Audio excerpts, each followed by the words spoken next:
সব দলকে একমত করা এটাই একটা অবৈজ্ঞানিক প্রচেষ্টা। এখন নোট অফ ডিসেন্ট আপনার বিএনপি দিছে, জামাতও দিছে, এনসিপিও একটা দিছে।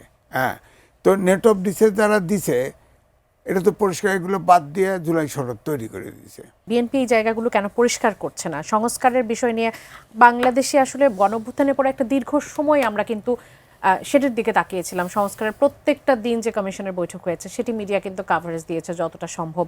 আমরা প্রত্যেকদিন সেগুলো নিয়ে আলোচনাও করেছি, কবে কি নিয়ে কোন বিষয়টি আসছে। বিএনপির মধ্যে এই অনাগ্রহ কি আপনি দেখতে পাচ্ছেন, বা দেখলে আসলে তাদের ইশতেহারের মধ্যে তারা সংস্কারের কথা বলেছে যেটি আবার এনসিপির পক্ষ থেকে বলা হচ্ছে সেটি আসলে পর্যাপ্ত নয়? দেখেন, এই সরকার একটা সাংবিধানিক সরকার, অর্থাৎ সংবিধানের 106 অনুচ্ছেদ অনুযায়ী এই সংবিধানকে সমুন্নত রাখার জন্য ওত নিয়েছে। অর্থাৎ এই সংবিধানের সাথে সাংঘর্ষিক মৌলিক কোনো বিষয়ে এই সরকারের সংস্কার করার অধিকারই নেই। হ্যাঁ, তো এখন আপনি যেটা বললেন, জুলাই সনদ তৈরি হলো, 30টা দল বসলো, নিবন্ধিত দল তখন ছিল 52টি। এবং আমি আগাগোড়াই বলছি যে এই যে 30টা দল বসতো, এই 30টা দলের অর্ধেক দলের চাইতে আমার পরিবারের সদস্য বেশি, ভোটার বেশি, আমি বলতে পারি। তো এখন এই 30টা দলের মধ্যে 5টি দল স্বাক্ষর করে নাই, 25টা দলের সনদ এক। আর ওইটা যে ঐক্যমত্য কমিশন যে বসছে সেটা কিন্তু লাইভ দেখানো হয়েছে, টেলিভিশনগুলো দেখাইছে, কে কি কথা বলেছে আমরা দেখেছি, আমি বিশেষ করে সবগুলোই দেখেছি। সালাউদ্দিন সাহেব যে আর্গুমেন্টগুলো করছে সবসময় দেখা গেছে কনস্টিটিউশনের উপরে, সংবিধানের উপরে দাঁড়িয়ে থেকে করছে।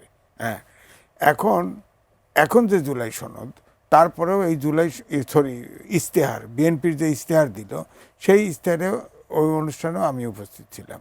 সেখানে বলা হয়েছে জুলাই সনদকে অগ্রাধিকার ভিত্তিতে বাস্তবায়ন করা হবে, এই কথাটা বলেছে। তার মানে অন্য যত সংস্কার আছে তার ভিতরে অগ্রাধিকার। মানে তারা কি শুধু মানে যখন বলার সময় হচ্ছে তখন বলছে, কিন্তু আচরণে বোঝা যাচ্ছে না বিষয়টা কি এরকম?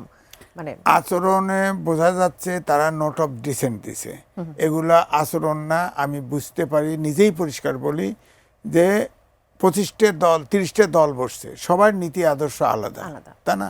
তো সব দলকে একমত করা এটাই একটা অবৈজ্ঞানিক প্রচেষ্টা। এখন নোট অফ ডিসেন্ট আপনার বিএনপি দিছে, জামাতও দিছে, এনসিপিও একটা দিছে।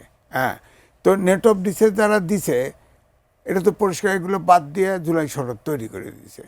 তো এখন নোট অফ ডিসেন্ট যেখানে দিছে সেখানে আলোচনা হয়েছে যে তারা এইটা জুলাই সনদে দেখা যাবে, তো স্বাক্ষর করছে সবাই। এনসিপি ছিল না, না স্বাক্ষরের সময় ছিল, পরে জুলাই সনদ যখন প্রকাশ করা হয়, অর্থাৎ 4 দফার ভিতরে সংকলিত করা হয়, তখন নোট অফ ডিসেন্ট নাই। তো স্বাভাবিকভাবে যে দল ক্ষমতায় আসবে ধরেন, সে তো তার নোট অফ ডিসেন্ট বাস্তবায়ন নাও করতে পারে। যেমন জামাত ইসলাম, এখন শারমিন আমার সাথে একমত হবে কিনা, জামাত ইসলাম যে নারীর যে 5% কোঠা, সেখানে নোট অফ ডিসেন্ট দিছে।